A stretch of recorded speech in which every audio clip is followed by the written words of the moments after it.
سلجوقی سلطنت کو شہرت دوام بخشنے میں جس شخص نے سب سے اہم کردار ادا کیا اس کا نام نظام الملک توسی تھا، جو سلجوقی سلطنت کا وزیر اعظم تھا۔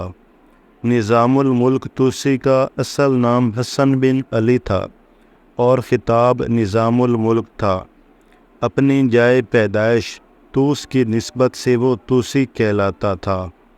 اس کا تعلق طوس کے ذمہ دار گھرانے سے تھا۔ نظام الملک 408 ہجری میں پیدا ہوا۔ اوائل عمری میں ہی ماں کا سایہ سر سے اٹھ گیا، جس کی وجہ سے اسے بہت سی تکالیف کا سامنا کرنا پڑا۔ شروع سے ہی اس کی خودداد صلاحیتوں کے جوہر نمایاں ہونے لگے تھے۔ نظام الملک توسی نے 11 سال کی عمر میں قرآن مجید حفظ کر لیا اور اس کے کچھ عرصے بعد مروجہ علوم میں مہارت حاصل کر لی۔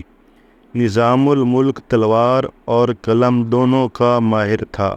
سلجوقی سلطان الپ ارسلان نے اسے اپنا کاتب مقرر کیا، لیکن بعد میں اسے وزیر اعظم بنا دیا۔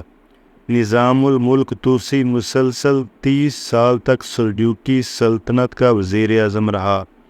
اسے حکومت کے تمام اختیارات حاصل تھے۔ سلجوقی سلاطین اسے نہایت عزت و احترام کی نگاہ سے دیکھتے تھے۔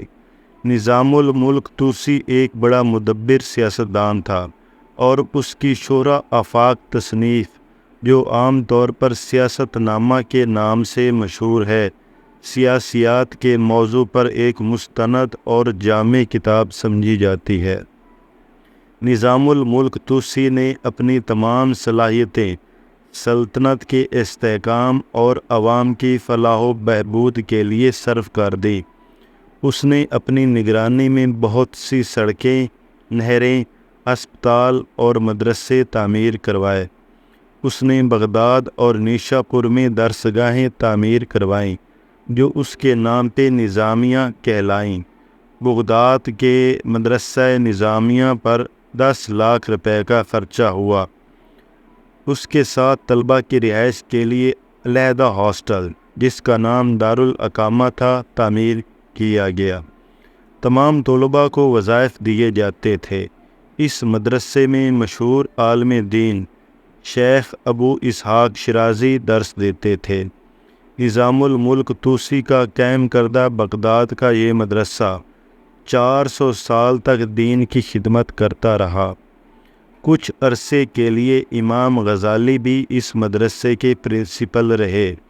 نظام الملک توسی نے بہت سے اہل علم لوگوں کی سرپرستی کی، جن میں عمر خیام کا نام خاص طور پر قابل ذکر ہے۔ نظام الملک توسی کا انتقال 485 ہجری میں ہوا۔ کہا جاتا ہے کہ حسن بن صبا کے ایک پیروکار نے نظام الملک توسی کو قتل کیا۔ نظام الملک توسی کے انتقال کے بعد اس کے 5 بیٹے بھی وزارت عظمیٰ کے عہدے پر فائز رہے۔